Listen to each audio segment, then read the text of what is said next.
Okay. All right. Well, hello, everyone. Welcome to Concordia University's fourth space. Thanks for joining us for today's event, the Museum of Transformation, public lecture by Davide Quadrio. Now, to help situate you, we are streaming to YouTube. We are live from fourth space, and we are located here on unceded Indigenous lands in Tiohtià:ke, Montreal. Here at fourth space, we work with our university community to help mobilize knowledge by co-creating daily activities that examine research questions, projects, things in development across the university. And we're running today's event as a live streamed Zoom meeting. So we welcome comments and questions there via the chat. And those of you in the space, when we come to a Q&A period, just raise your hand and we'll get a microphone over to you so that everyone online can hear. Okay. With that, it's my pleasure to pass the microphone over to doctoral candidate in art history, Varda Nisar. Welcome back, Varda. Hi, everyone. Welcome to this talk.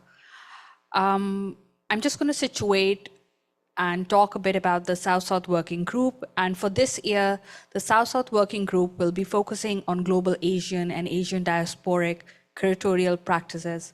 Our work builds up on our previous work in the year 23-24, when it focused on curatorial and artistic practices within diasporic South Asian communities and artist-run centers, which will be published in the forthcoming Asian Diasporic Visual Cultures and the Americas Journal, whose editor is Dr. Alice Jim. Dr. Alice Jim is also the head of the working group, and she is the Concordia University Research Chair in Critical Curatorial Studies and Decolonizing Art Institutions. And most importantly, she's my supervisor, and she's going to be moderating this talk with Laura, but I'll let Dr. Jim introduce. Thank you. Thank you so much, Varda Nisar, who is definitely my doctoral student and who is also working on museums and monuments in Pakistan for her dissertation project. And also, we should thank Varda for having been the coordinator for the South-South Working Group for the last 2 years. And we are very pleased that Varda will continue with us for the third year this year, of which this event is the inaugural event. So it's my honor to introduce to you our guest speaker for this afternoon, Davide Quadrio. And just before I do that, I just have a few words of thanks. Of course, first thanks to Fourth Space for hosting this event and helping to organize all of the logistics. And we want to thank now our collaborators who have worked with the South-South Working Group. The South-South Working Group, which is one of many working groups of the Center for Interdisciplinary Studies in Society and Culture, also known as CISSC. And this event has been made possible also with the generous support of the Department of Art History, the Concordia University Research Chair in Critical Curatorial Studies and Decolonizing Art Institutions, which I hold, this is the first of 5 years, and the Istituto Italiano di Cultura in Montreal, and last but not least, the Montreal Museum of Fine Arts, of which Laura Vigo here is a curator of Asian art, and who will be helping, who will actually be co-moderating with me the conversation that will follow Davide's presentation. So with that, I'm going to now introduce to you Davide Quadrio, who is the director of the MAO, Museum of Asian Art in Turin, Italy. And he has been a leading figure in the development of contemporary art in China since the late 1980s. In 1988, he founded BizArt Art Center, which is the first not-for-profit art organization in Shanghai that he directed for more than a decade. And indeed, that is how I first came to know of Davide Quadrio when I was a graduate student running around China, doing research on contemporary Asian artists, particularly contemporary Chinese artists. And I must say, one of the most amazing, eye-opening experiences that I had was a show that Davide actually you're going to be talking about, which was called Twins, and which you'll hear about. And this show and Bizarre and Davide's role in the contemporary Chinese scene was so pivotal and so important. I just really want to underscore that to the not just the energy and the development of contemporary Chinese art, but actually also to the study of contemporary Chinese art history, of which I am one of the products for. So I actually graduated with one of the first degrees on contemporary Chinese art history in Canada. So I want to say that is so amazing that he's here in Montreal with us and me. Okay, so just to let you know that after that, in 2005 and 2008, he was the artistic director of Bund 18, which was another amazing space in Shanghai. And then in 2007, he established Art Hub, which is a production and curatorial proxy active in Asia and worldwide. He was a curator of the contemporary art at the Aurora Museum, also in Shanghai, until 2016. And also in 2015, founded Kaleidoscope Asia, a sibling publication of Kaleidoscope magazine. And since 2020, he has been a visiting professor in the Department of Art and Architecture at the Università Luave di Venezia. And currently he is a director, as I said, of the Museum of Asian Art in Turin. And he will be sharing with us some of the insights of working on the museum and interventions thereof. The title of his talk is called The Museum of Transformation. And I'm going to hand it over to Davide. Please help me welcome our guest. Thank you. So a big responsibility now, and brace, because it's going to be a blast from the past for me. Somehow we're going to go through my life in China, where we met as well. It was already a few years I was there. And what I would like you to take from this is really how important has been the work in those years in China, but also in Asia, to really build a very different approach to contemporary art systems, which is still extremely rarely studied. I mean, there is a very little documentation about that for various reasons. The first of one is that everybody were practitioners. They were not there to do things and study them at the same time.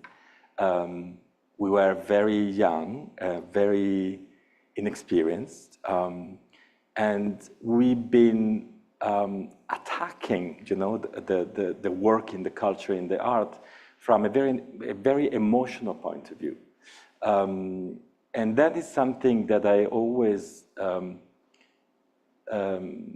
feel, when I go back to Shanghai and to the group of people I've been working for so long time. What we are missing was the purity of an ecosystem that was based on a provincial, but not in a negative way, a provincial, because if we were at the end, or at the beginning of the cultural and artistic creation in a way. The systems were not yet there. If you think that the first Biennale in Shanghai, where video work was presented and video installation were presented, was in the year 2000. Okay, so already that shifts. This idea of everything happening at the same time, right? So if you can put the PowerPoint on, I'm going to be helping you to navigate all that, just through some slides. I will try to go through. So first of all, I'm a sinologist, so I've been studying Chinese and an art historian in Venice University in Ca' Foscari in the early 90s, and then I moved to China, where I lived for basically all my life, for almost 30 years. And I'm now back to Italy, because of COVID and, the usual stories that you get stuck somewhere in the world during that time. And of course, it was impossible to go back to China for 4 years. And so my life took a complete different, unexpected, directions, which I think is always beautiful and it happened in my life several times. And so now I'm looking back to those years and I see where and what we did.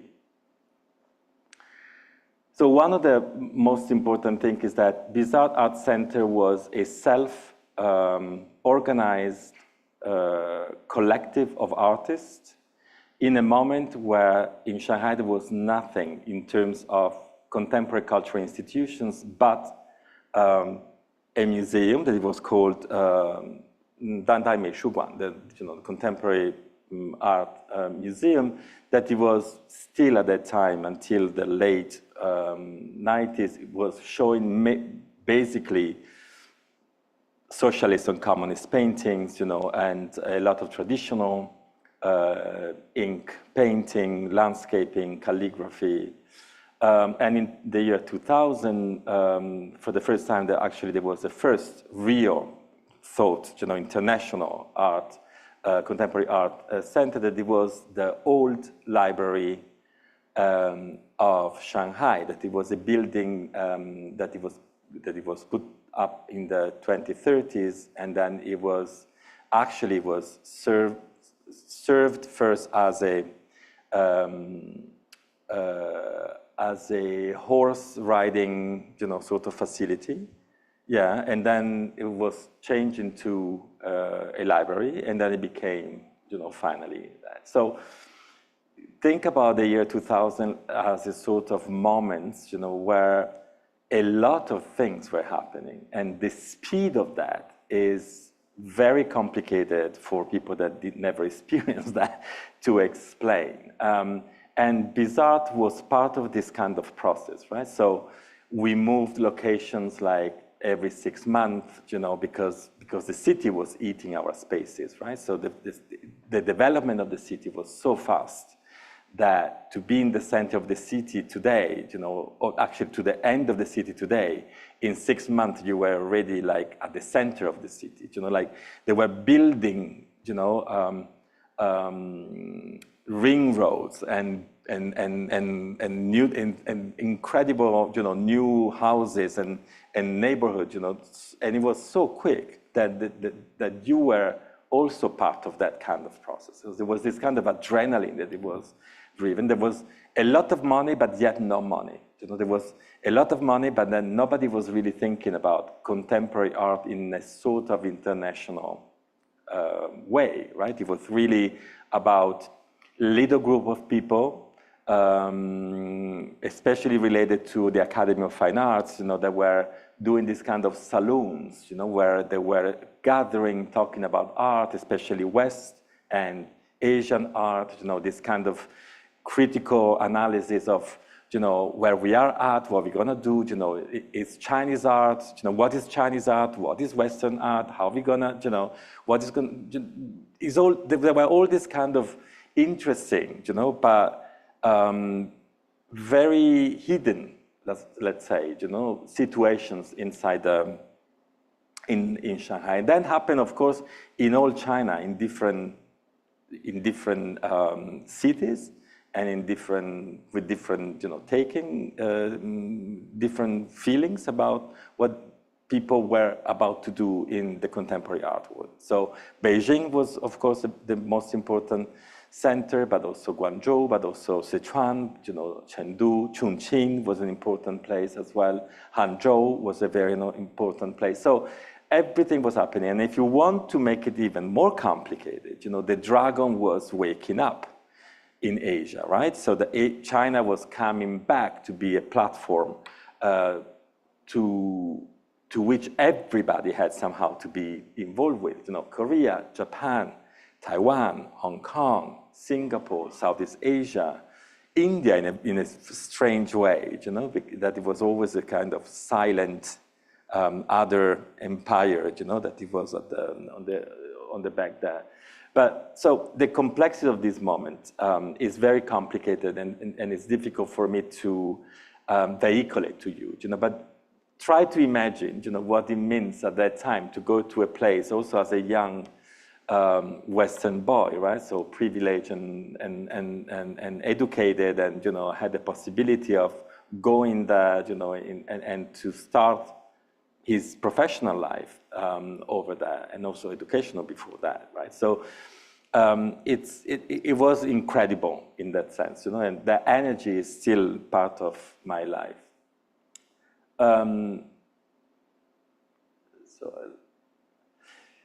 So in this kind of making, imagine that altogether, in less than 10 years, we produce more than 500 shows,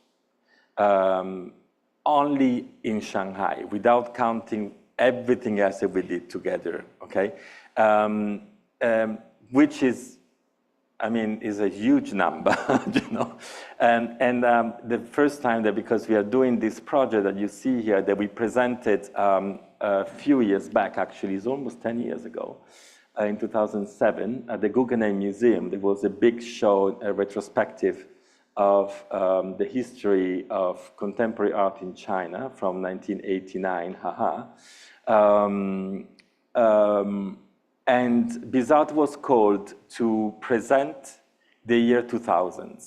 So instead of presenting an artist or an exhibition, the Guggenheim asked to present our archives as a, I can say, because BizArt was the place where all the artists were passing through. And that is another incredible thing. It was a platform, it was, we were friends, there was all this kind of family, feeling as well. And so basically from 1998 to 2012, BizArt was really at the center of everything that was happening in China, but also in the greater Asia.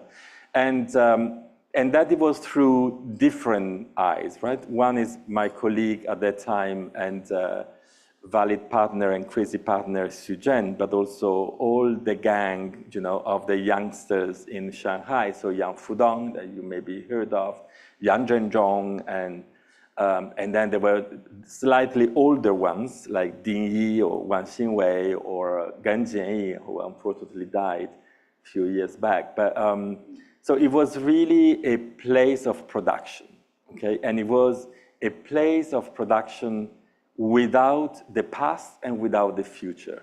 It was an incredible moment because we were so in a spirit, we really didn't know what to do. We've been self-trained, in a way, all of us, basically. So we didn't study how to make an exhibition, how to write a text, how to make a press release, how to fundraising, and to get the money to do things. So we were inventing that, and we were trying to asking people for references. And so it was really this incredible collective of people, this kind of energies. It was very powerful in a way, and extremely formative as well, as human beings before being artists or curators or practitioners. And so, with that, we've been trying to put together all these informations in 3 books that they talk a bit about the history of BizArt, and it's really, really like very condensed. But we wanted, like 10 years back, we wanted to try to collect all the documentation and to at least, have documents that preserve a bit of history, right? And this is available now. You can buy it. But at the same time, it's really the beginning of a big project that we are trying to do with Sujan and the gang of people, of that time that we are not that young anymore. So we talk about the past, and we are ancient of history already. But at the same time, we think that it's very important. It's very important in global studies. It's very important to, we talk about decolonizing, we talk about, post-colonial, but it's interesting to see a situation in Asia, and I don't talk about only Shanghai actually and China, but those years were incredibly powerful because for many reasons that we don't have time to talk about it now, but all Asia was really, trying to connect and to rethink, what is the role of contemporary art? What is the positioning of what we are doing as contemporary artists in the global context, seen, from a very different perspective, and how we can create a critical mass, to exist. Okay, and this, I think, and if I think about that now, I think it was one of the incredible best practice, actually, that the Western world, especially post-COVID, should learn from, because it was really getting back to, and I think that we should do that, to get back to the value, of creativity, artistic thinking, and really try to get back to that kind of luxury, of spending time, energy, money, to do interesting but maybe useless, things, in the sense that this kind of working in processes, that is not about achieving something, but it's about, through process, finding ways, to push boundaries, connect to the society, connect to society in a critical way. All this kind of dialogue, I think, is something that those years were very, very formative and incredibly powerful, if I go back to think about that.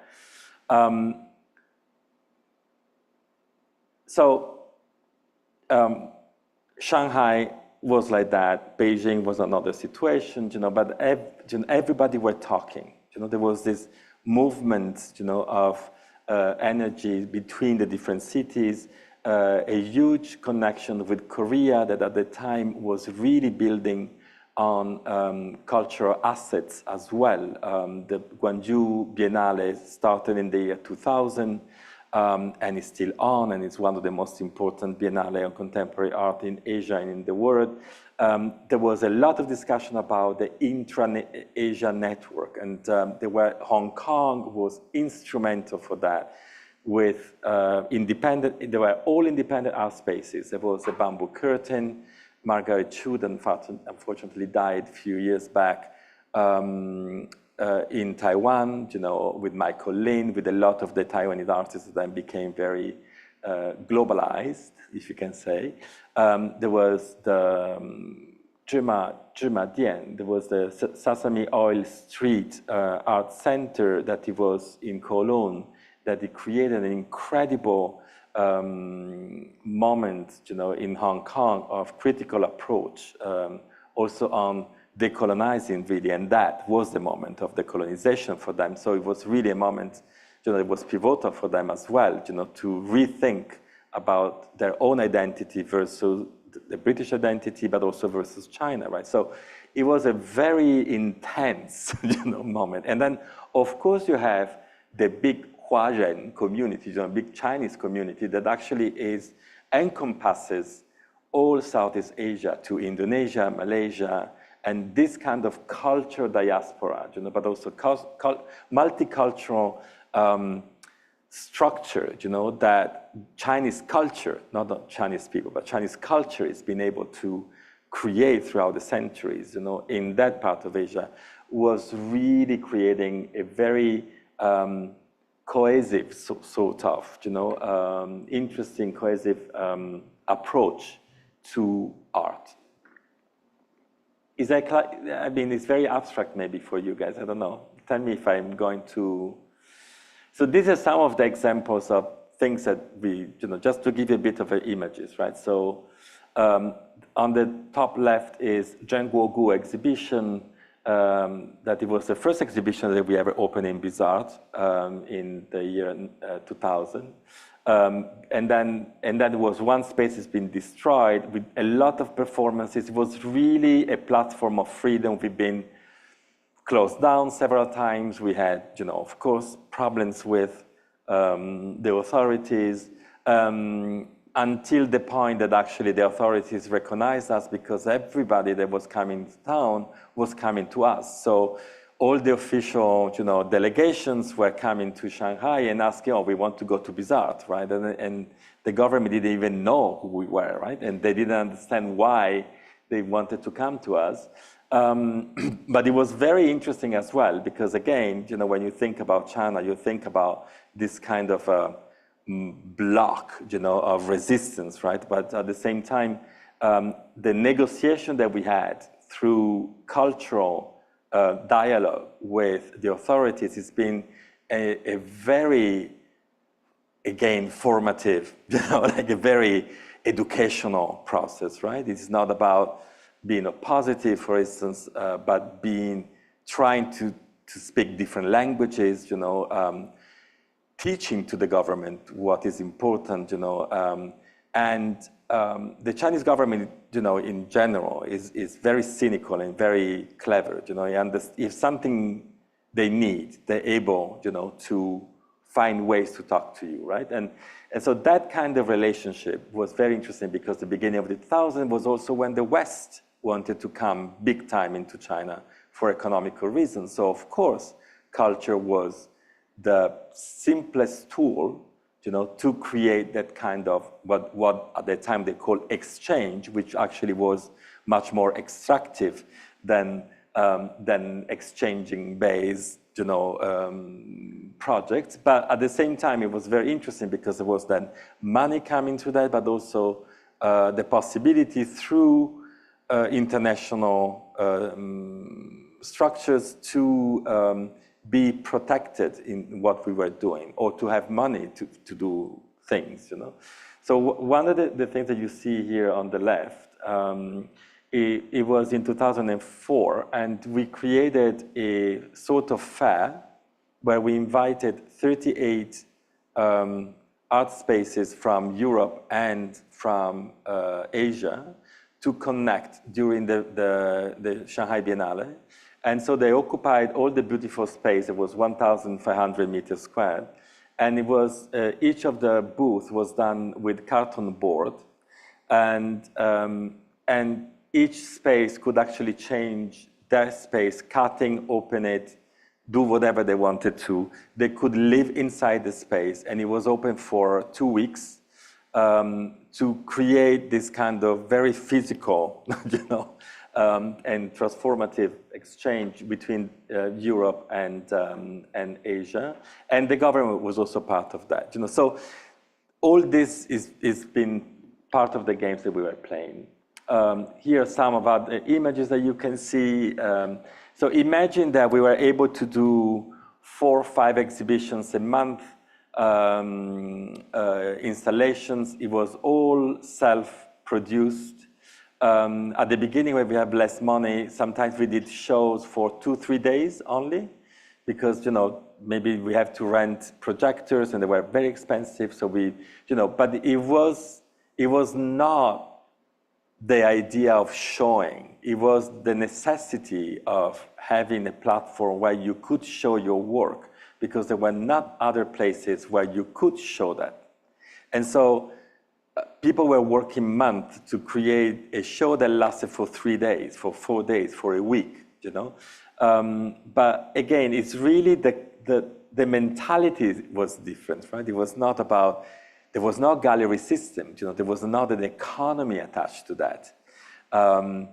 In 1998, there was only one important, that now is important, gallery, which is Shangart. At that time, he had a shop in the Ritz-Carlton Hotel, or some of the other galleries were very much decoration, So it was like selling to hotels or selling, simple very commercial artworks. So this is again, some of the spaces that we had. It was fantastic how we could actually survive, and it was an economy of being smart. We moved to parts of the city that were not still developed, so they were very cheap, and we were trying to basically, the moment that we were going somewhere, we were all the Shanghai community moving together.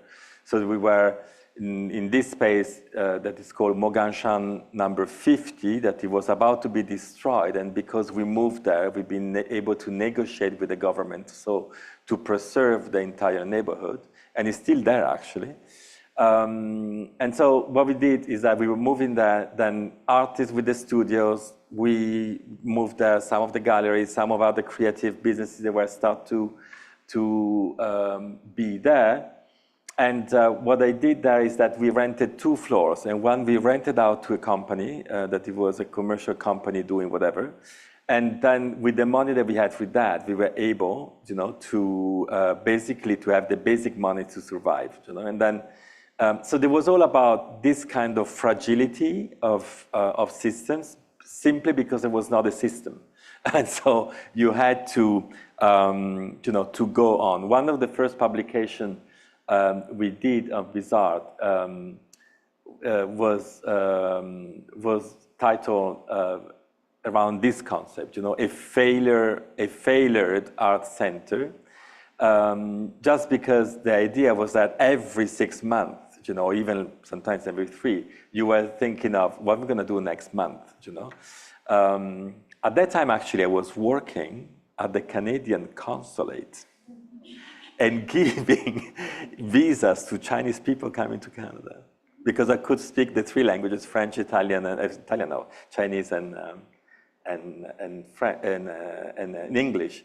And so, that it was my part-time job. So it was part-time in the Canadian consulate and part-time in this very cold, no central heating, or very hot, depends on the season. So these are part of the activities. Just to give you few. This is only the exhibitions. This is only the exhibitions.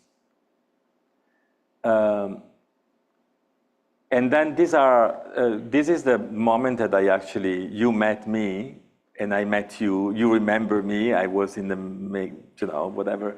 So unfortunately, I don't have that particular memory. So these are actually other very interesting way of approaching contemporary art production in the social space and in the city space.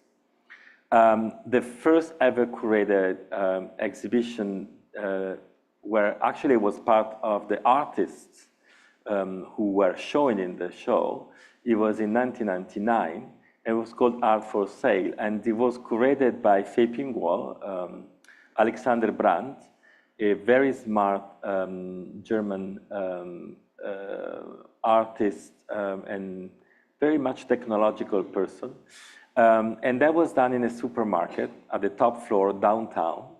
It was closed after 4 days, and he connected around 30 artists coming from all China. It was a super huge production, very politically charged, with very, very disturbing also images and performances, and it was closed down. But then created a very pivotal moment in China, one of the most important shows, I think, to really think about what to do next, and how to negotiate a space of contemporary art in the city of Shanghai. But also, I think it was a very interesting moment for the government, to try to understand what was going on and how to deal with us, and it was really very powerful. So these are part of the installations.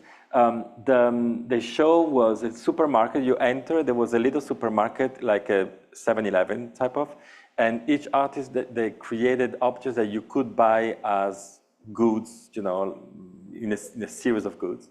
And then you were going after that, and there was a series of installations, you know, by the most important Zhang Peili, Sun Dong, we see here, Yin Xiuzheng, Yang Fudong, you know, all the artists that actually then became really the core of those years and the year 2000s globally. So this was a bit of, you know, like these products that you could buy. I still have some of those. And then we go to another one, and this is Fanmingzhe and Fanmingzhu, which is the twin exhibition. This is a fantastic project. Basically, you were entering the same show that it was doubled, and it was major. It was like 2,000 meters squared or even more, I think. And so entering the show, you had two identical twins that you see here, Fanmingzhe and Fanmingzhu, the two sisters. They were welcoming you into the show, and then you had to decide, you know, which door to enter. And then the show were practically identical, but with little shifts, you know, on sizes, on colors, on, and that was really, it's very difficult to explain more, but you could see here, you know, so the same work repeated, or the same nature of the work repeated, but, you know, slightly changed. And the moment that, you know, you enter that kind of atmosphere, that you got completely lost, you know, and sometimes people visited only one side. They didn't even think that there was a second side.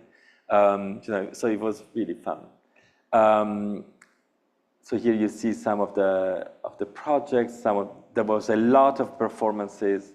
On your up right side, there is a Suzhen piece that is amazing. That he did it also in Sydney, I think, for the Sydney Biennale.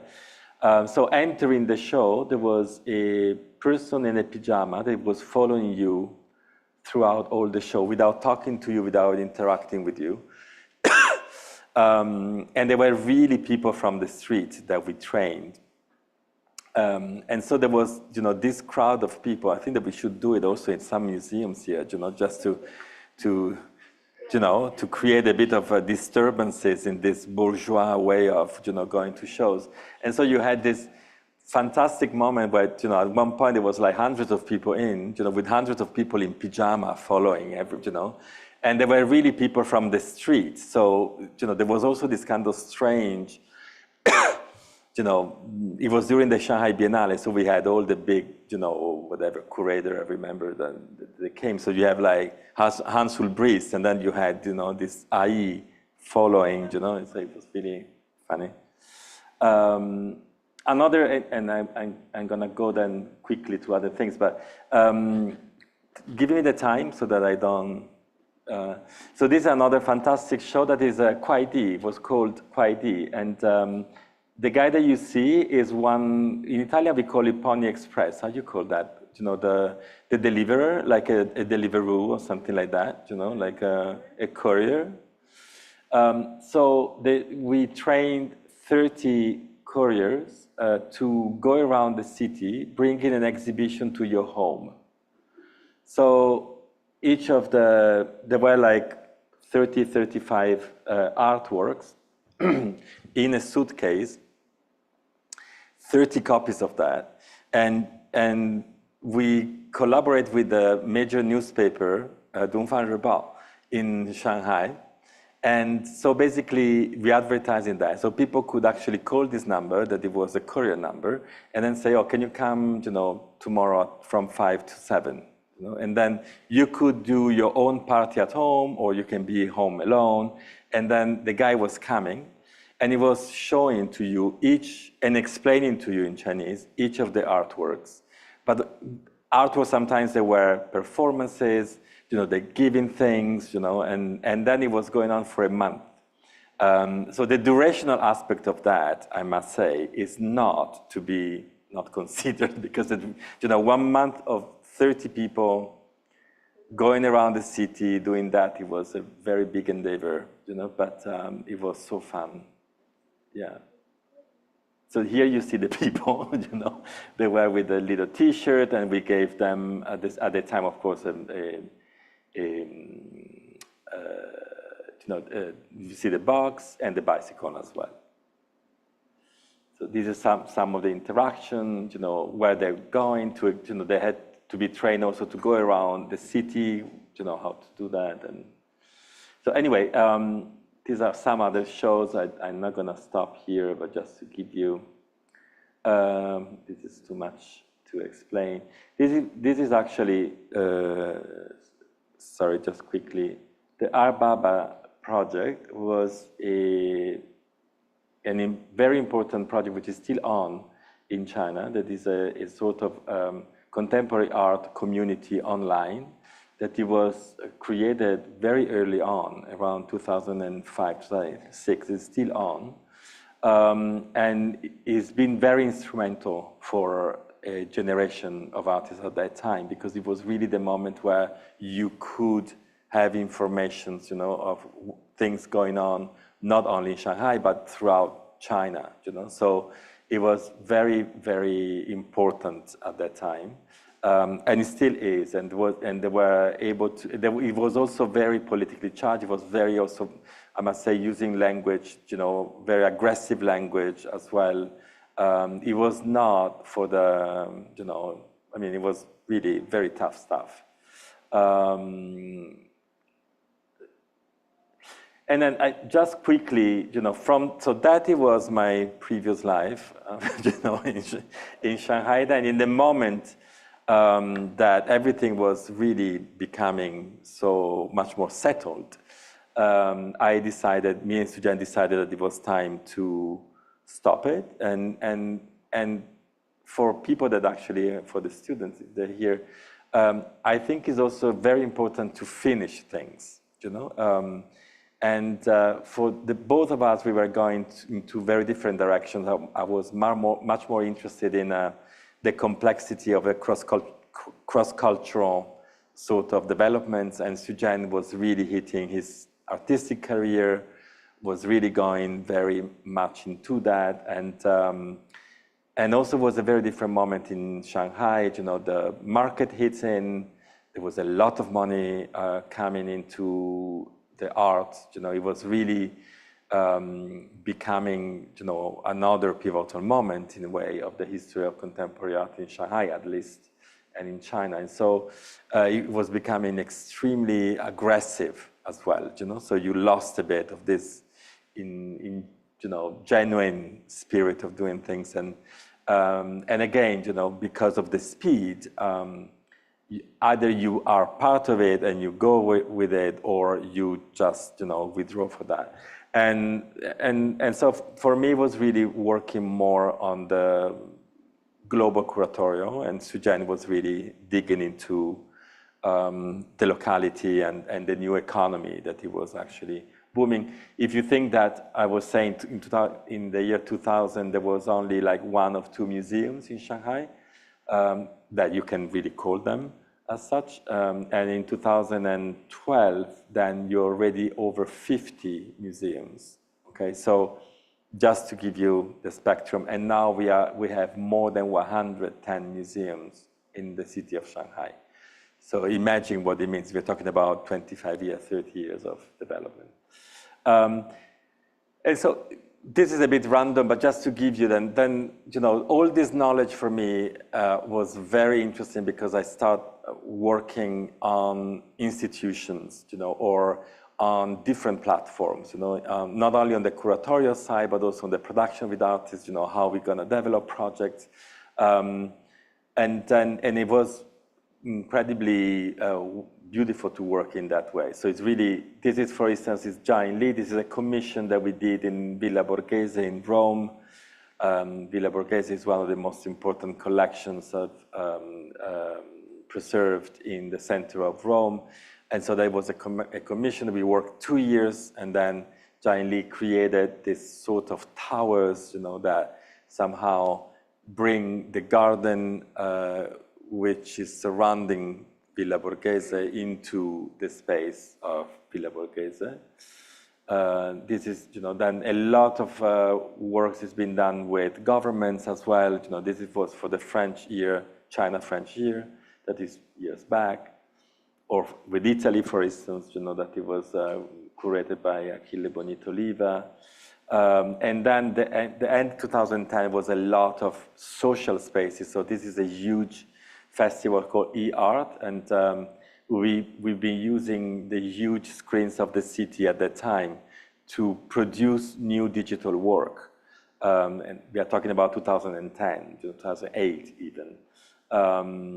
And we created this moment as well. I did this research called 40+4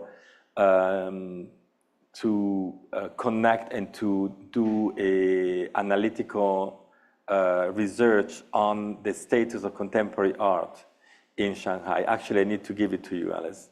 This is a very important documentation. We interviewed 44 artists in Shanghai, from, let's say, more international artists to also traditional ink painters, to understand how was their relationship with art after, so many years of working in Shanghai. And it's a very beautiful project, actually, because it gives a lot of perspectives, on what happened, and also generational perspectives, how people are really being related to the change of the city, international project about drug design. This is for the Expo 2010. So we work with the Vanabe Museum, and we ask local artists to comment on the artworks from the collection. So everything that you see, it was basically made locally, and again, working on display, work on how you're gonna decolonize works, it was really a fantastic thing. This is Shanghai Biennale, where I work with Qiuzhou Jie. Qiuzhou Jie is an artist based in Beijing. And with Laura, we just curated at Cultural Center, the Italian Cultural Center, a little show where part of his work is presented. And this is the origin of a very important part of the work, that is the mapping of humanity and human structures. And for the Shanghai Biennale, we've been curating together 38 pavilions. Each pavilion was a city from around the globe, and we're occupying spaces around the city for 3 months. It was another incredible project. Then the Triennale in Milan, and then of course the market comes in. So this is Shanghai Contemporary. And I was invited to curate a section on new ink, or now ink. So for many years, China was very critical about their own past.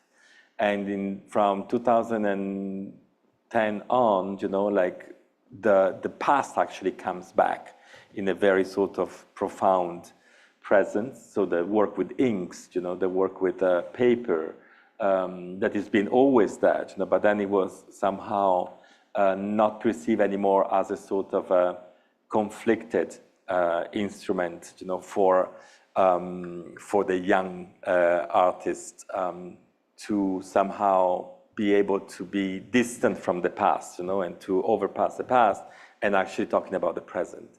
And so the rediscovery, of aspects related to their own culture, how to develop that, Jennifer Wenma, Zheng Guogu again, other artists they've been doing incredible works. And then we have like Anthony Kerley that did the field work, the Asian field, which we produced, for him. So again, we became also somehow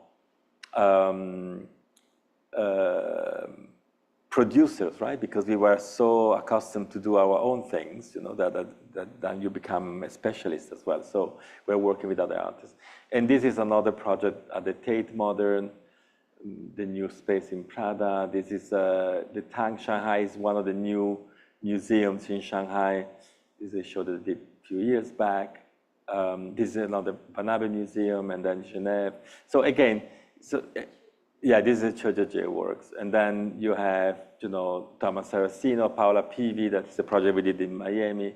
So from there, basically, we transfer then to a global sort of production platform. You can see this is Francesco Simetti, who's also exhibited here at the Italian Cultural Center, also working with private clients as well, not only public.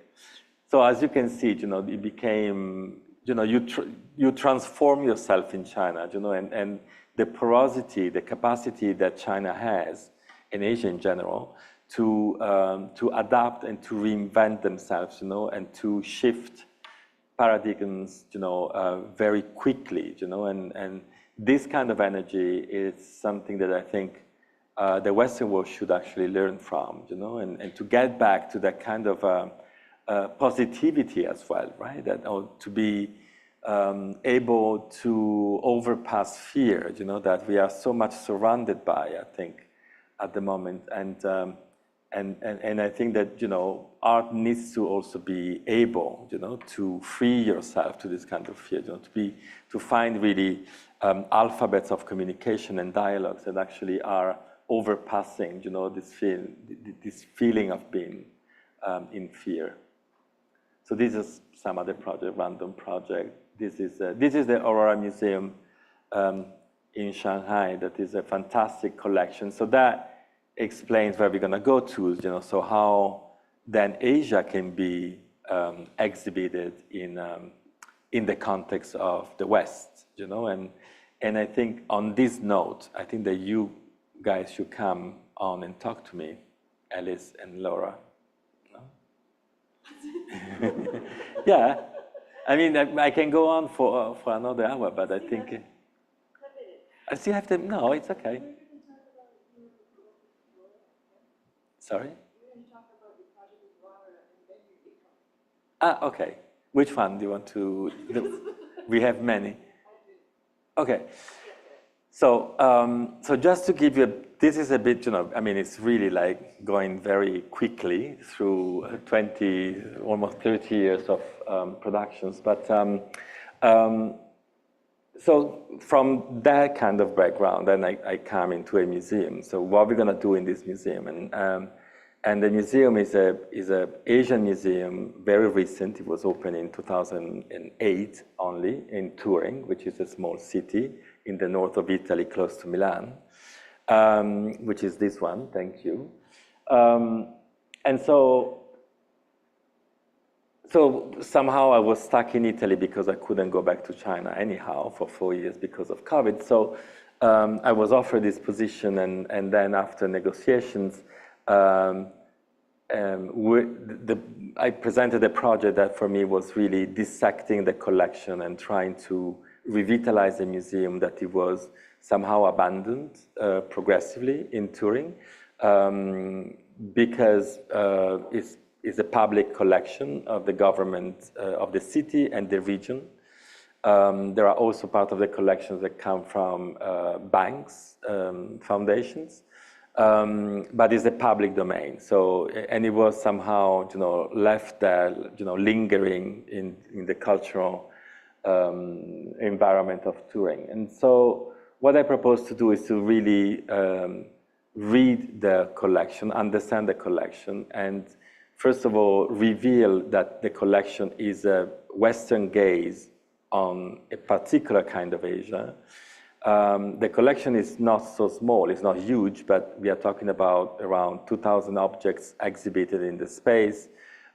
It's a beautiful old building, I show you, because I have some images here. So this is the entrance. There is a fake Zen garden with a fake Chinese garden, which is the fake Chinese garden. And then there are different collections which are, divided, by geographies, but one, which is the Islamic countries, for whatever reasons. And then the Himalaya, because of course, otherwise it becomes complicated with the Chinese government, so you cannot say Tibet as a regional thing. But all this is already like fantastic, right? Because it's already a lot of thoughts, that you can put in. Is a pretty much, as you can see, a very sort of 19th century museum, beautiful objects. This is a Gandhara collection, which is very good. And then there is this kind of Orientalist taste, right? So you have frescoes, Italian frescoes on the back, and a Buddha in front of it, and magically works, and they're so exotic and beautiful. This is a Japanese collection, which is mainly Buddhist collection. This is the prince, yes, Hiroshige and all the friends. This is the Himalayan collection, which is beautiful. We have one of the most incredible tanka collections in Europe. This is the so-called Islamic collection, even though it's not all Islamic artworks and crafts. So this is just to give you a bit of a sense of that, and so I come here, and that is, what I have in. So the idea was really to rethink the museum. And what is fantastic when you are in Italy, in a smaller place, that is a bit, the structure inside the museum is not somehow very fixed. You have a lot of space, to do things. And I always say to Lara that I have complexity in dealing with Italian bureaucracy, but I also have an incredible freedom. So nobody ever in the last 2 years mixed, with my ideas or my projects, and I have complete free hands together with my team. And then it's really something, that I hope that you can have as well at one point, because it's really an incredible feeling, right? Because you have a museum that becomes matter, become things that you can work on, you can change, you can engage with, and so all the creativity that you've seen before somehow is been very instrumental for me, to feel comfortable now in a space where objects for me are not as important as the histories and the narratives that the objects have and they bring to us, especially in the context which is not the Asian context, right? So you have this complex relationship, with audiences that don't know anything about what you show, and how you're going to bring audiences in, and how you can educate that, not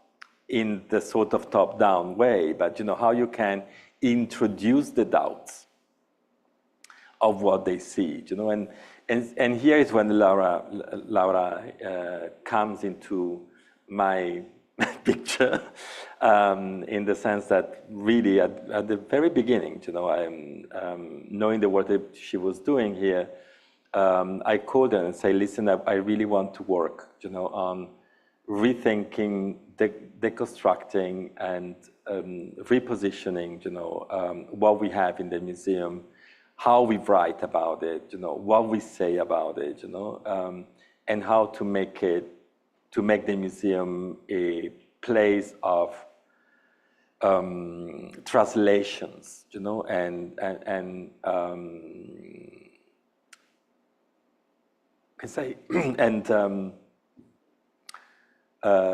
creation in a way, of new stories, of new narratives, or new projects as well. And the other day I was saying at another conference that I'm working now in what I call dynamic installation, basically. So we are reinstalling part of the collections, and the idea is really to have artists, thinkers, practitioners in general, musicians, to work on the objects, to translate those objects, in their essence, as Laura always says, they're not objects, they're subjects. Most of the objects that we have in the museum are either ritual objects, religious objects, funerary objects, so they're not fine arts at all. The object that they meant to be addressed in a certain way. So interfering with them means also create and give them space to voice themselves. And I was saying the other day that if you do that, actually the objects, if it's there or not, is not that important anymore. So the idea of having the same museum with no objects, and only the stories that you build around those objects is pretty radical, but at the same time is fascinating, right? Because we are so obsessed with the object, but we don't understand them, So if you take the object away and you talk about the object in a way that actually the spirit of that object, the validity of that project, of that object, talks through the eyes of artists, thinkers, writers, poets, it becomes so powerful, in a way. It's a provocation. But anyway, in somehow, it's also very nice to think.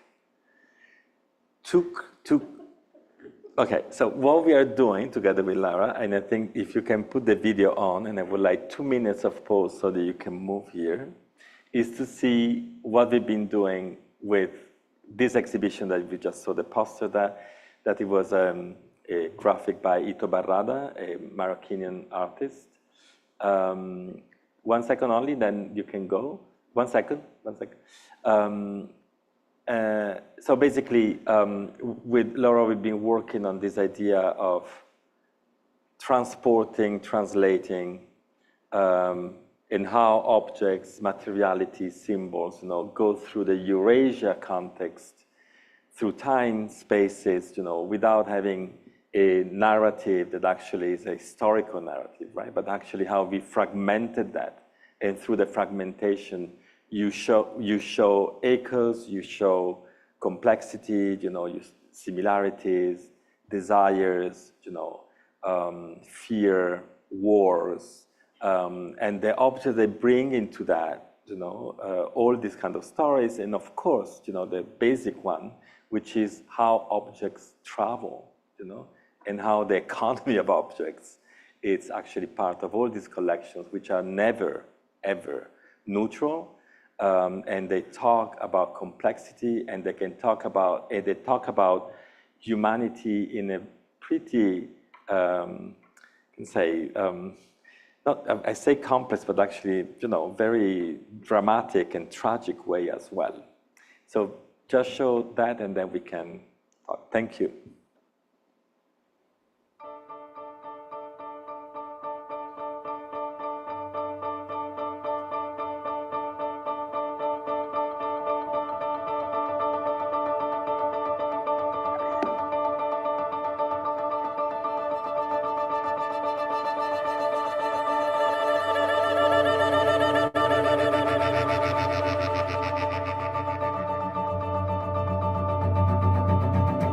Here you can see, this is Giovanna Garzoni painting from the 17th century, from the Uffizi collection, the 2 wash on leather.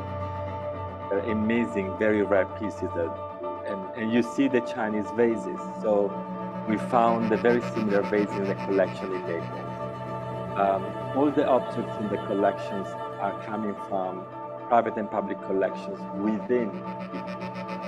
And so the statement that we are also trying to do is really to explain how a place like Italy is a mix, of cultures. The identity is a mirage, and Italy has been shaped and formed through the complexity of spectacle. And you can see on the back, Ito Barrada has been decomposing basically the colors of the objects in the collection and creating geometrical elements where you have the colors of particular objects presented in the percentage, and so that it becomes like a sort of reflection of what is the base of the decoration of the colors in that particular object. You can put the sound down, and we can leave it on the back if you want to. Thank you. Yeah. Okay. Well, first, does it work? Yeah. Was he okay? I don't know. I'm a bit afraid that it was too much. No, it's been wonderful. Can you hear me? Can you hear me? No. Okay. Now, yes. Okay. So yeah, I wanted to say, oh, let's give a round of applause, but you did. So, well, I mean, it's a pleasure to have you here, of course, and we've been discussing a lot, and I've been very grateful to you also to give me this opportunity to work in a different context and to sort of have the power also to experiment more. And so I wanted to ask you one question that is maybe a reflection of this work that we do together, but I feel that maybe we should also see how the public reacted to this kind of, new ways of constructing narratives that are multiple and fragmentary, whereby usually in museums we want to sort of offer a kind of truism, so to speak, and we want to comfort people in their ideas of certain things, and instead in the Mao, what we do is exactly the opposite. So perhaps people are coming out a bit confused, but maybe this is a good shaking for a good thinking. Well, what is interesting is that, first of all, in less than 2 years of activities, 60% of people coming to the museum now are younger than 30 years old. And when I arrived there, they were all basically old people coming to the museum, which is not bad per se, but but it gives you a different sign, right? I mean, you need also to think about that. The South Europe is not like the Anglo-Saxon countries, where you go to museums. There is a culture of going to museums. You think about even here, people go to museums. They're open to that. They don't have this kind of feeling of distance, right? Italy, people don't go to museums very seldom. It's not part of something you grow up with. Which is actually a contradiction in se, if you think about it. Because Italy always think about itself like the land of plenty, but of beauty and. But it's really the culture of museum is something very, very special in Italy. And so to see all this group of people, young people, coming back often as well. For the Buddha exhibition, the one that we did before together, that it was about circulation of Buddhist cultures, from China into the West. Some of the students came 10 times. They told me so. And that I think is fascinating, right? Because of course, we could have, or I could have actually decided to do something extremely pop. It would have been very easy for me to do a show on whatever. They can be from Okuzai to, I could have done, I don't know, like Chinese bronzes or whatever. And the idea was really to go deep into radicality and to complexity.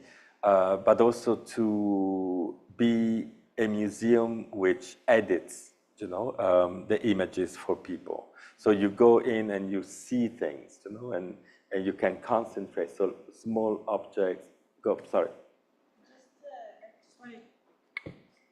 I just wanted to clarify something. So the invitation is for contemporary artists to also come and respond to the collection pieces and make work that responds to their experience. Yes.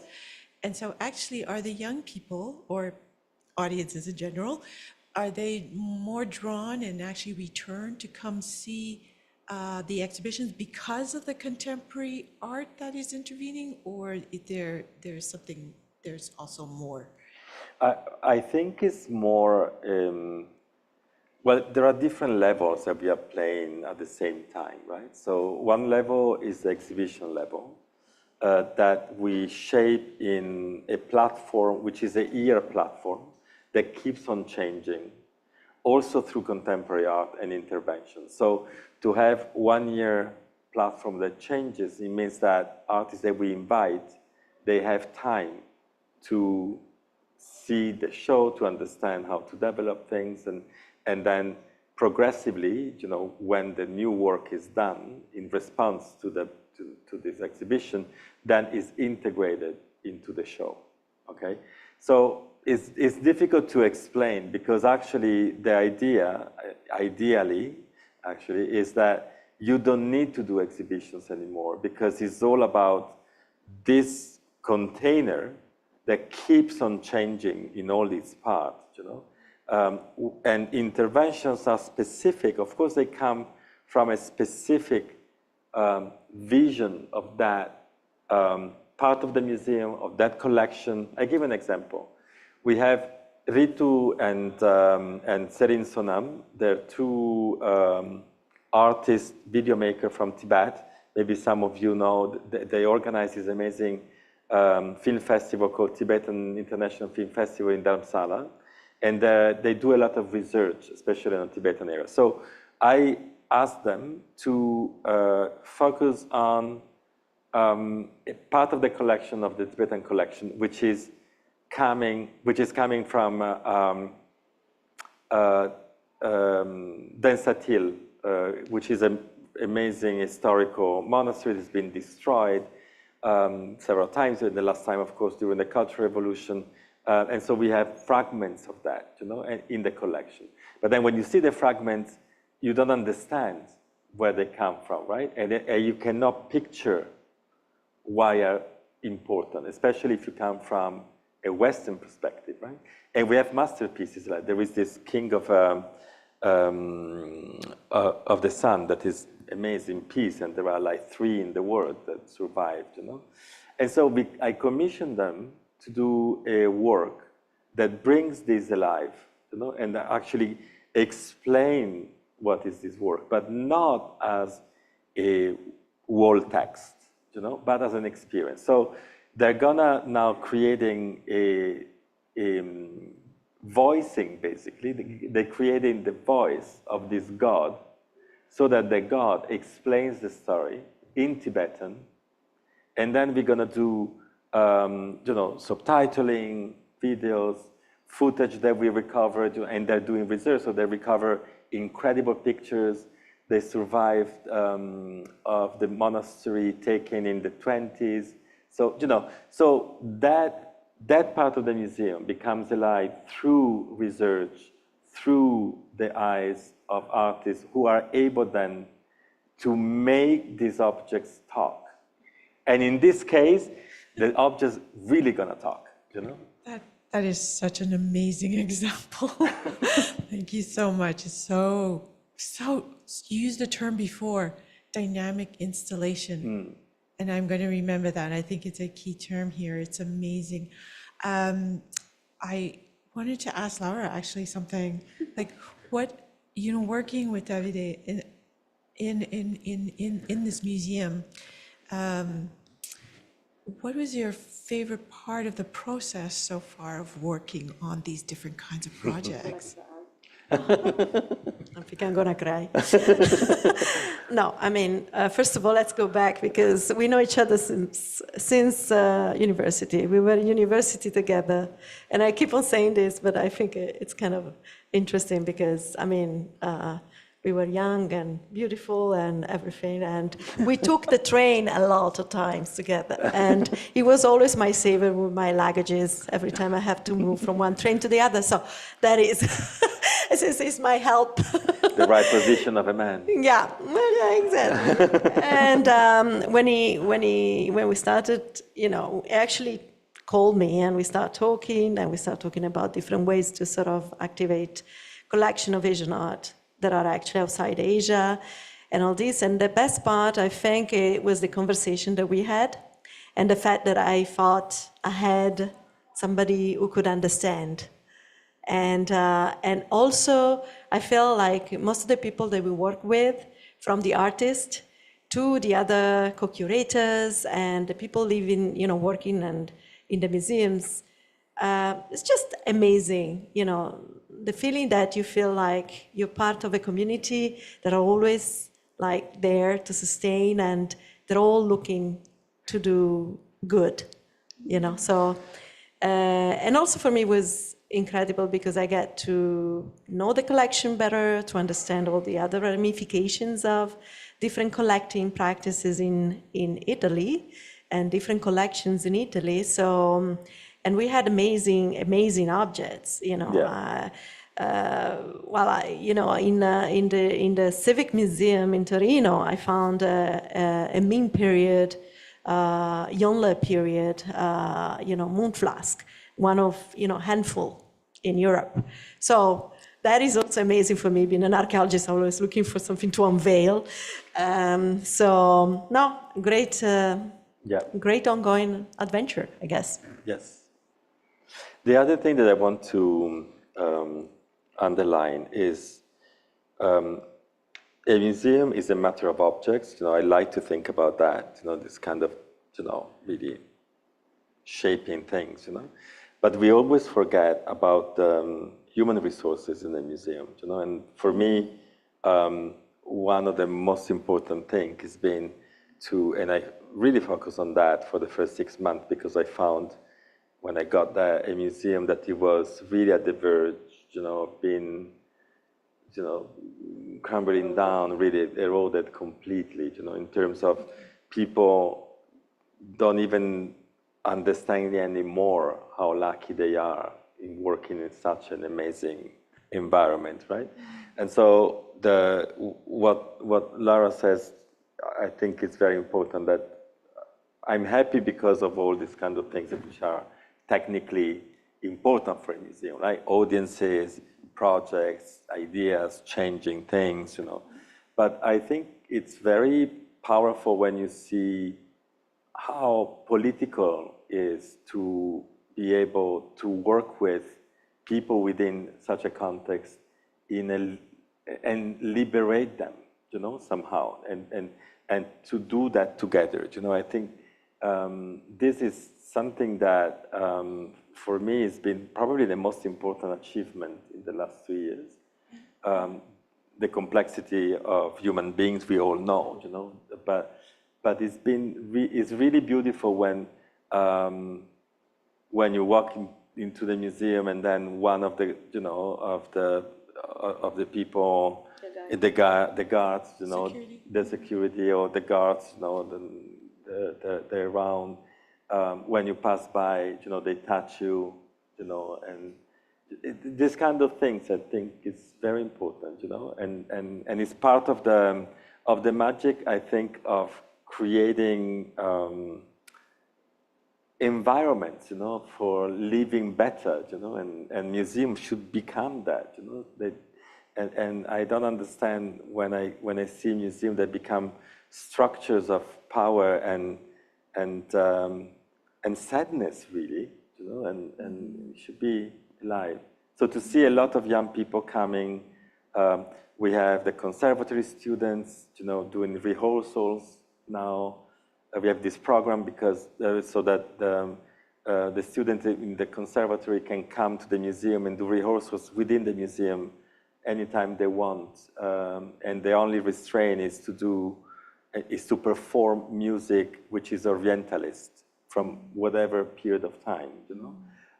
And so they come in 20 and they occupy the museum during the opening hours, you know, and then you have music everywhere. People don't understand why.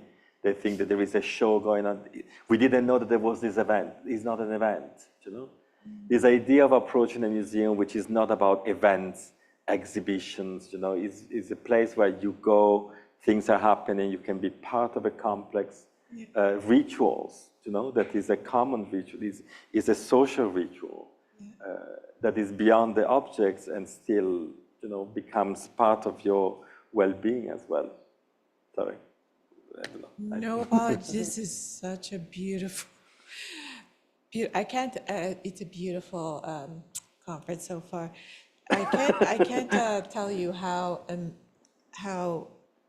important this conversation is between Lara and Davide. I mean, Lara, you are also one of the lead curators of the art exhibition at the Musée des Beaux-Arts called Arts of One World, which is sort of, mildly put, an encyclopedic kind of exhibition of all our global cultures in the world in the space of a few rooms, and then to think about the model or the paradigm of the Museum of Transformation that Davide has been talking about, this elasticity, this what you say, fluidity and freedom to move things, and also I think be a space for community, for the people who come into this space where they feel welcomed and they feel that they can contribute or they can participate without sort of those concerns or anxieties of very treasured objects that may or may not speak to you in significant ways, depending on where you're coming from. So it's really such an important gesture in the intricacies of which obviously will take hours to unpack. So I just wanted to sort of ask two technical questions, which you may or may not need to answer. And you can choose one, just so that we have time to turn to the audience. If you have any questions, you can just start formulating them in your mind while I ask these two questions. So the first question is in English, or at least in Italian. The museum title of the museum is actually MAO, with the O being standing for Oriental Art. And I noticed that it's very important and significant for you to introduce the museum as a museum of Asian art. And so I'm wondering if that part of the negotiation with the title of the museum is also part of this important work that you're doing in that space. So that's question one. And the second question is larger. It's just to zoom now out from the many lives of Davide. All right, so from your life in Shanghai all the way to the globalization of the Chinese art world, the boom of Chinese contemporary art, and then entering into the market, and then now post-COVID back in Italy. I'm just wondering, in terms of what in your view, with this progression of sort of the globalization of contemporary Chinese art, and then the biennales, and then the proliferation of Asian biennales that now are sort of staple for contemporary Asian art globally, and of course the art fairs that are also now building up in all different parts of Asia. How this scene of the Asian biennials has, what in your view is like the key impact that it has done for the circulation of contemporary Chinese art, so that it's not always looking to the so-called West? This is just thinking back in the context of our working group, which is South-South. So the first one is kind of easy for me to answer. Of course, the Oriental Museum has been at the beginning, like at the center of the first 5 minutes of me entering the museum. And as a good practice, as we were saying before, it's always interesting to involve curators like Laura, but also artists, that they work in that field. And so we have an artist, Gala Porras Kim, from the States, who is basically observing the museum and the changes, and she's our resident artist for 3 years, which is another of the paradigms that I think is very important to underline, which is not the production of 3 months or 6 months, but is to have the luxury of having somebody who can actually have the time to go deep into, and to come back and discuss and go away and come back and discuss and go away. So one of those very complex situation that she's addressing is exactly the Oriental. So one of the first ideas that we have is actually we don't want to change Oriental because actually the museum is Oriental, because it's a Western gaze, it's an Orientalist, so it's a Western gaze on a particular Asia.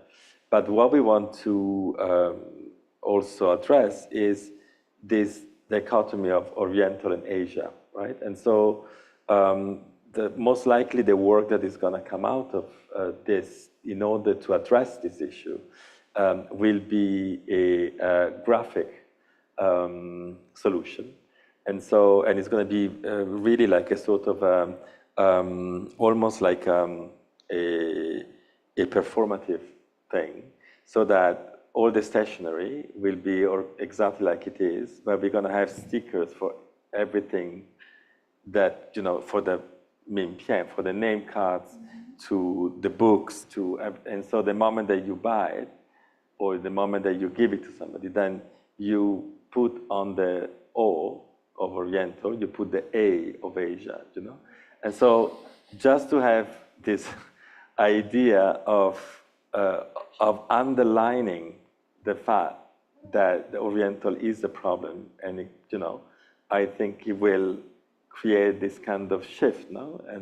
And it's also a bit ironic, and it's also a bit of, and actually what is very interesting is that you open up a conversation, because the moment that you do, they're going to ask you why you're doing it, and so you talk about it, right? And so it's not anymore only an exercise, but it becomes a matter of discussion. So that is the first one. The second one is more complex because Biennale, of course, are this huge, globalized machine, which are more and more referring to a system of global economy, and I can actually be very hard on these aspects, but I'm going to try to be a bit less hard. And they're fascinating because there are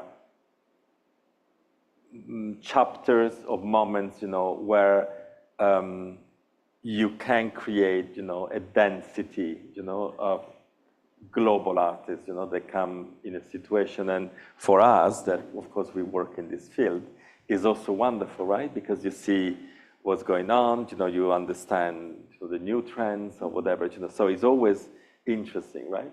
What is not interesting anymore, and it's becoming less and less interesting, is that there are no surprises, and I think Asia has been able for many years now to create biennales, that were bringing also things that were not known in the context, right? But in a way, if you think about the Venice Biennale now, or the last two editions, which are about the global south and but then that you see that all the artists are coming through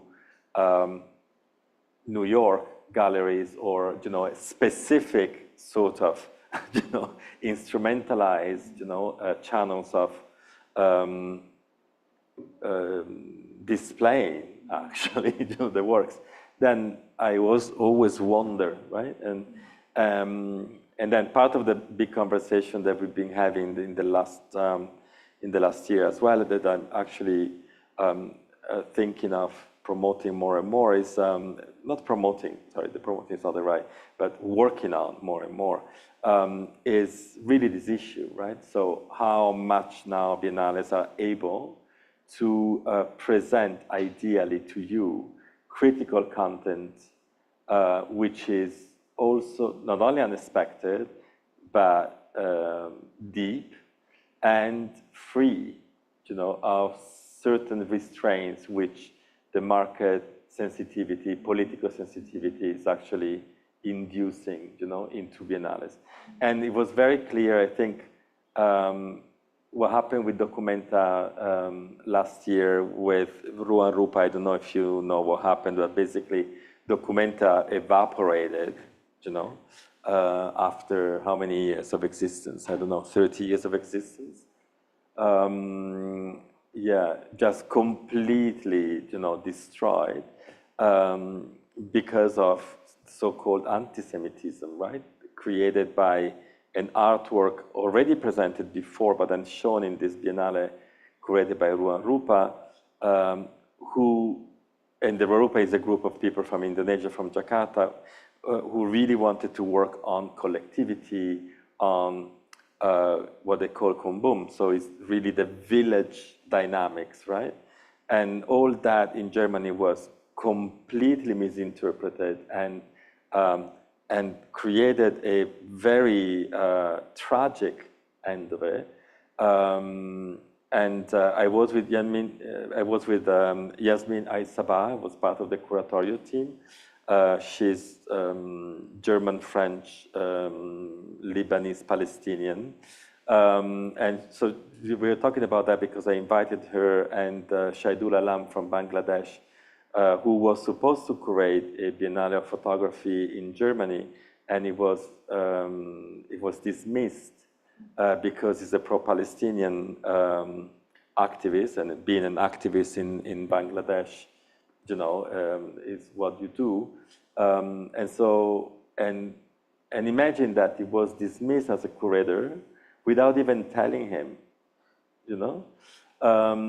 So this kind of problems, I think, coming from the Western world, and this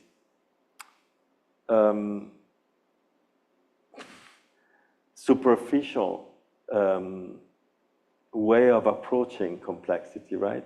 And also the double standards as well, because imagine if the Chinese government was shutting down a Biennale in Shanghai, what it would have been the reaction. And having Documenta shut down in such a horrible way, with the particular work was destroyed because it was literally taken down, by the guards, destroying it, I mean, if Europe is doing this, without thinking of the responsibility that the so-called democracy should have in actually championing the fragility, and the complexity. So imagine what other parts of the world where democracy is still a big question, what they can do and say, And I think that the recent events that we see in the Middle East are really very clear, sort of aftermath of this kind of double standards, this kind of simplicity of reducing things to opposition and not to dialogue and not to fairness and not to, being human, really, I think. So yes, I think the problem with biennales is really that they're becoming not platform for curiosity, but basically boxes of investments. Sorry, am I too drastic?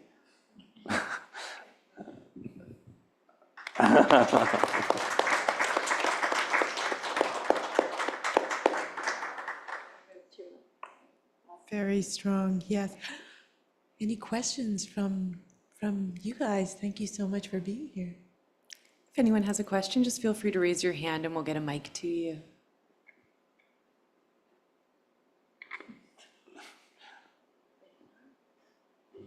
Yes, hello. Thank you so much for your talk. Very, very stimulating and interesting.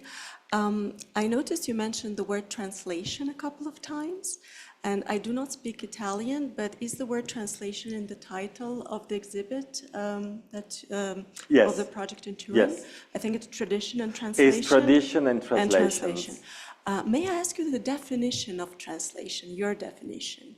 I'm very interested in that. I teach translation here at Concordia, and I'm interested in art as well. So do you use it as a metaphor, or is it a literal meaning of translation? What would be your definition? Of course as a metaphor, always as a metaphor, never to be too literal. No, I'm kidding. Translation is being It's a very interesting question, actually, because Yeah, sorry, it's a big question. No. Translation is always in connection with being humble for me, because the complexity of translations. First of all, it depends if you think about translation between 2 points, A to B and B to A, or if you make it in a complex translation, which is A, B, C, D, D, B, B, A, you know? So, but if you restrain that into the work that we are doing, right? The responsibility of what you translate, transport, from one place to another, from one cultural context to another, its translation is basically trying, you know, to give the basic alphabets, you know, the basic notes, you know, that put you in a doubtful situation. When I say you, I mean audiences or whoever, you know, then is in contact with what we are producing, our cultural practitioners, or, you know, or artists or curators, or and I think translation in that sense is very literal, you know, and at the same time is also very metaphorical, because you cannot always, you know, translation is something that changes continuously. You know, if you think about Kumaravija, you know, the big translator of the Buddhist canon, you know, was from Kashmir, and then you know, went to Kucha in Xinjiang, and then he was captured by this general from China and lived for I don't know how many years in Xi'an. You know, it was translating from Sanskrit and Pali to Chinese. And that kind of translation is a heck of a translation, right? And he's been dedicating his life in translating text, you know. So when you talk about cultural environments, then it becomes even more complex, because you always need to think also who you are, you know. I always say that, you know, whenever people ask me questions about China, you know, I will never be able to say that China is, you know. It's always about, as a privileged white man that has been able to decide to go to China and to spend a life there, and to engage with a particular sort of society and environment. And what I can say is this particular, you know, sort of point of view. And then it's a very minimal translation that you do, you know, and that is, but it's also very important, because you create doubts in the other person, you know, but also you humble yourself, you know, into a position that I think doesn't allow you to maximize the complexity of what it means really to be in the third space, no? The space of A, B, or, you know, or in between. Thank you so much. Does it answer to you? I don't know. Well, it gives me quite a few ideas. Thank you so much. Thank you. We have time for one last question, and I see it right back here. Thank you, Mr. Quadrio. Thank you. Hi, Laura. Hi, Alice. Hello. You talked about museums in general being afraid. My question is really simple. How can we get rid of this fear?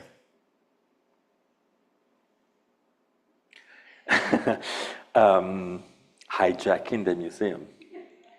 You know, that somehow is what happened to me. You know, I mean, is it recorded and broadcasted, right? Okay, I'm gonna be, I'm gonna probably be. It's okay, whatever.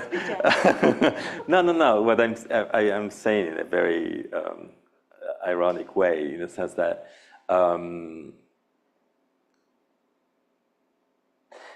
I really feel that, you know, when you are in a museum in a position of power like I am, you know, and which is, you know, whatever power you want to talk about, but at least, you know, you're a director of a museum, so you take decisions, you know, you open doors, you decide, who can be involved or not. And as I was saying, I must say that in the position I am now, in terms of content and the way that I am approaching the museum, and the radicality of that, is not put in any doubts, by the political system of the city, of the region, but also the foundation that actually is, at the head of this structure.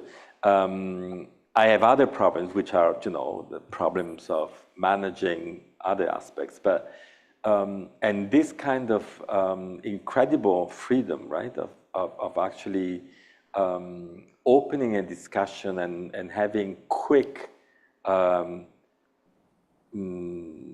ideas and quick practices, that you can put in place without this idea of planning in time, right? So this idea of experiment, I always say to my people, around, and Lara knows that, that I never about thinking that whatever we do needs to be perfect, right? Actually, the moment that you do this kind of processes, they're never perfect, because you cannot make an exhibition perfect anyhow, even if you work on it for 5 years, or you cannot think about that particular space or that particular text, as the ultimate text that is now completely polished and perfect. And so, again, I think to be humble is very important for me in a sense, but also to recognize the fact that you cannot put yourself under a stressful situation that doesn't allow you to enjoy the process of what you're doing, right? So for me, it's fundamental that in the stress of what we do, and the amount of work that we are doing, and we are very, very little, I mean, the people I'm working with me are really like few people, and we are doing, I don't know, last year we had like 57 events, 4 exhibitions, I don't know how many publications, So, but at the same time, they're not perfect. But the moment that you disclose the fact they're not perfect, right, and it's part of this process of learning as well, then you take out all the stress and the fear, of being, like I can say, nobody can criticize you, right, because everything is done in a way that is supposed to be done, which is actually the problem, right? Why that particular thing needs to be done in that way, how we can actually rediscuss that, the relationship with audiences, the relation with reading, for instance, why you need to put so many texts around while people maybe can actually enjoy an experience, without even understanding, and then you find ways, to attract attention, to vehiculate some questions, to give the content, But this kind of environment requires attention, requires from, curating, is really taking care, So if you take care about things, people understand that. There is this incredible capacity of people of understanding the moment that they enter in the museum now, after 2 years, and then you see even the people, the guards, smiling, approaching you gently, that kind of thing, the people enter the museum and they feel that there is something different, And that is a particular thing that I feel it's important to convey. Because each section, each little thing, and especially the people at what we think in the museum are at the bottom, right? Like the guards are there and they do the most important job because they're actually the face of the museum.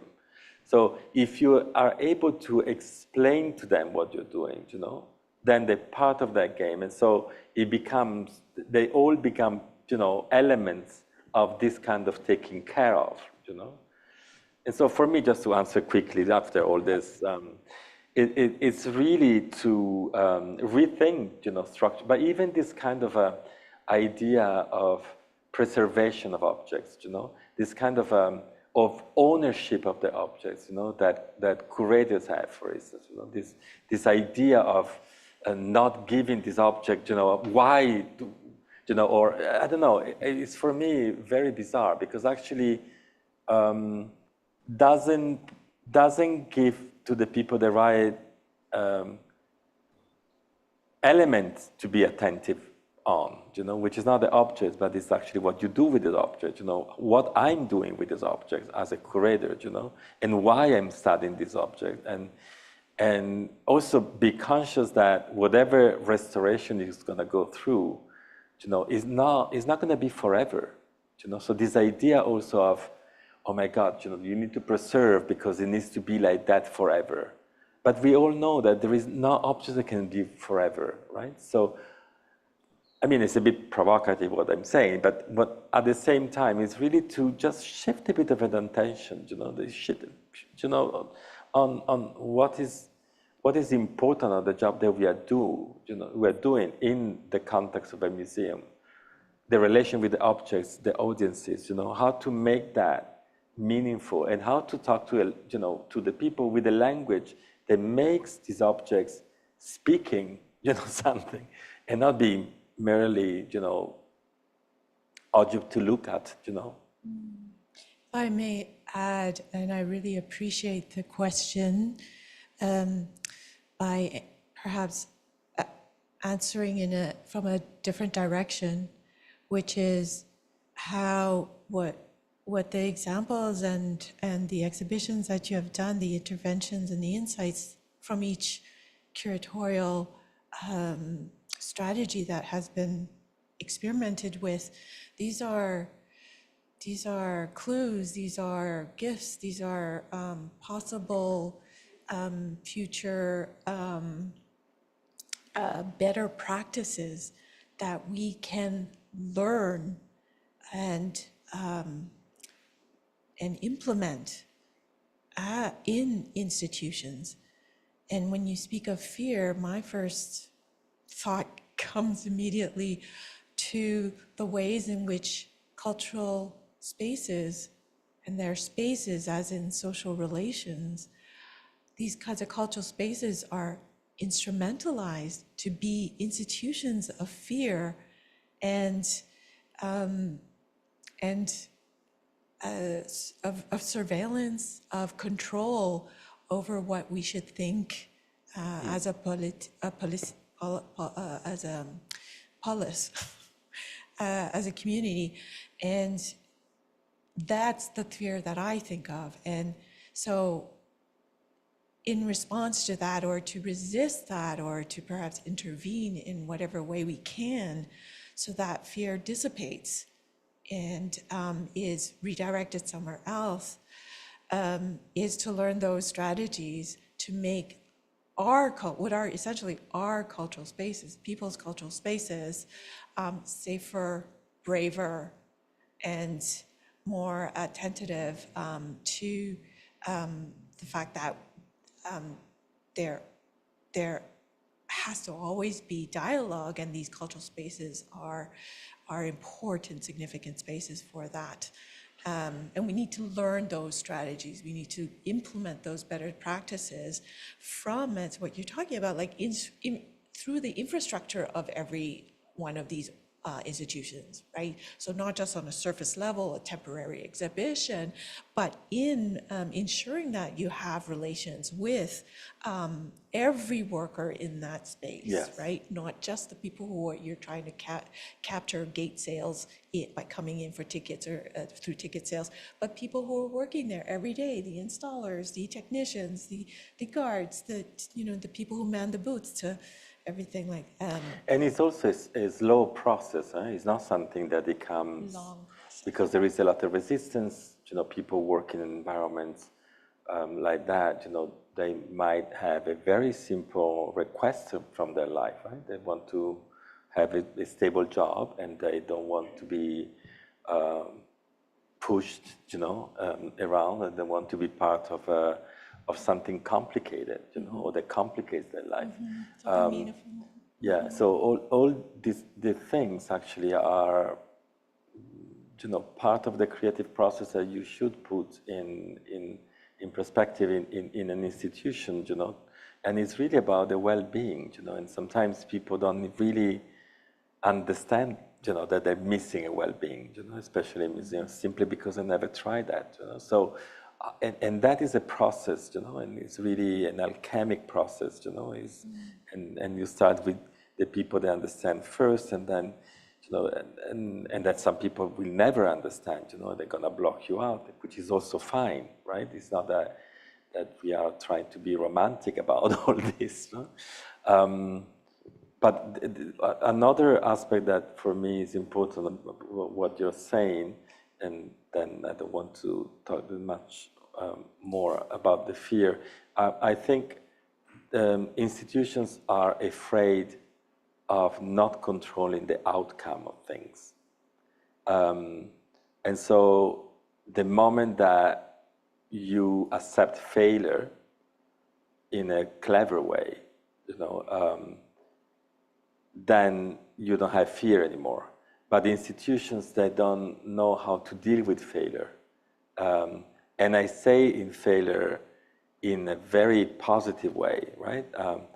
You can work, with a fantastic artist, and you can produce a new work, and then the work that comes out is not as expected, or is really not to the point, right? But the ability of an institution to be able to base the project on the process and not of the final thing, I think for me, it's the magical part. It is never about the final thing. It's about the travel, the journey of that. And if I think about Li Mingwei and this artist from Taiwan who's been working within the museum for a year, creating this gesture in the space, that it was a gift of music, and so we trained again students from the conservatory, singing leaders by Schubert, so they learned by heart for a year, and then they were performing it within the context of the museum, going to the audience, and interfering with the audience, asking if they wanted to have a gift of a song, and then bringing this person into a secluded, beautiful space and singing only for this person, looking in their eyes, and there was nothing as a show. There was a person moving in the space, everything extremely curated, extremely choreographed, but you couldn't see anything of that because the experience was so strong and so powerful, that everybody, including my staff, was changed after that. That experience changed completely the way that people working in the museum are now living the space. So this kind of things, of course, comes from our curatorial. It comes from an editorial approach, that respond to the particular environment that only you in that particular environment are able to understand and act for. Davide, okay. Sorry. I'm just gonna say a little thing that at the end I think it's important, human relations and how you care about the others. So Yeah. that's all it is, really. And with this, beautiful note, final note, we all hug each other. Now, I'm just saying that we shall just take a round of applause for our Davide, who came from Italy for this, and for you guys who have been very patient and. Yep, hope it is. And thank you so much. Have a good evening, I guess. Wonderful. Thank you, everyone. Thank you to Davide, Dr. Alice, and Laura for coming into the Force Space today and activating this conversation. To all of you online and those of you here in the space, thank you for your questions and contributions as well. We're going to be closing up the Zoom and the live stream now, but just a quick reminder that this conversation is already available on our YouTube channel, so you can revisit it and please share.